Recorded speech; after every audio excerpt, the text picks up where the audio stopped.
Bonjour, dans la série Photoshop, nous allons voir aujourd'hui les outils de sélection partie 2. Dans un premier temps, je vais ouvrir une image, par exemple celle-ci.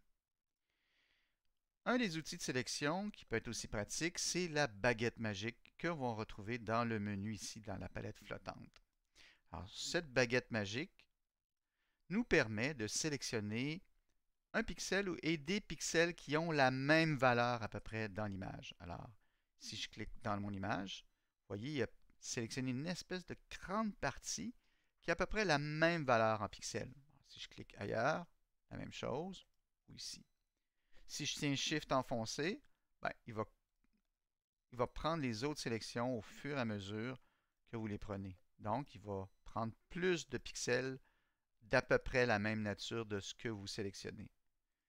Mais ça peut devenir un peu complexe parce qu'à un moment donné, ce qu'il peut faire, c'est qu'il peut sélectionner des pixels ailleurs dans votre image. Voilà. Donc, c'est une façon de sélectionner, mais ça manque de précision. On pourrait toujours ajuster avec le lasso, mais ça manque quand même de précision. Par contre, cet outil-là est très pratique. Par exemple, si vous avez des pixels ou des images, je vais ouvrir une image, où là, les pixels ont à peu près la même valeur. Par exemple, si vous avez des personnages qui sont sur un fond blanc, à ce moment-là, avec la baguette magique, on peut cliquer dans le fond blanc directement et le fond, ou tous les pixels qui s'apparentent au fond blanc, vont être sélectionnés. Vous avez pu remarquer qu'il n'a pas sélectionné, par exemple, sa chemise parce qu'elle n'est pas de la même valeur. Par contre, on pourrait aussi sélectionner cette petite partie. Si je tiens Shift enfoncé avec mon outil baguette magique toujours, je peux sélectionner une autre partie du blanc, comme par exemple l'intérieur de ses jambes. D'accord? Maintenant, vous voyez qu'avec l'outil baguette magique, ça manque un peu de précision. Ça ne peut pas sélectionner nécessairement les ombrages. Ben, il y aurait une autre façon de faire. Si vous zoomez dans l'image, par exemple, vous pouvez toujours, avec toujours la baguette magique, continuer en tenant Shift enfoncé à sélectionner sur les zones de gris. Donc, ce que le logiciel va faire, c'est qu'il va prendre les zones de pixels qui sont à peu près de la même valeur, comme ça. Là, je peux continuer et resserrer tranquillement comme ça ma sélection.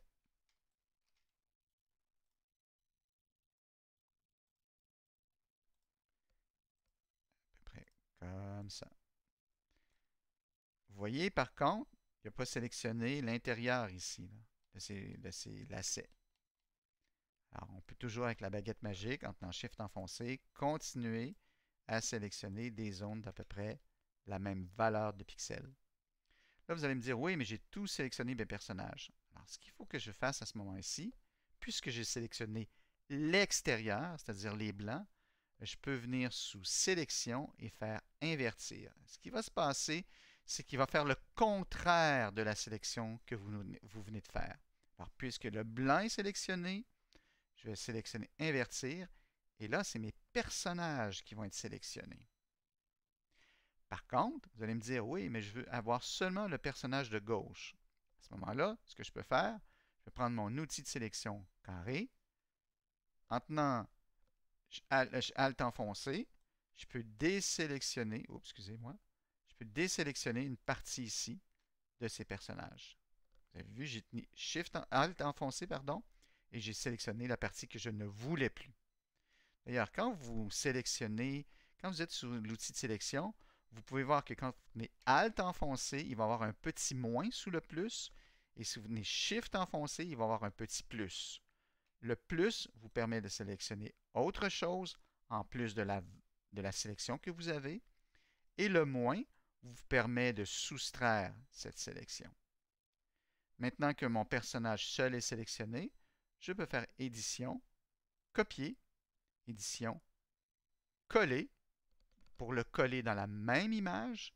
Et si vous faites F7, rappelez-vous de F7 pour les calques, je peux voir maintenant en désactivant le calque arrière seulement mon personnage sur un fond de damier transparent. Et voilà. Donc, c'est tout pour outils de sélection partie 2. On a utilisé la baguette magique.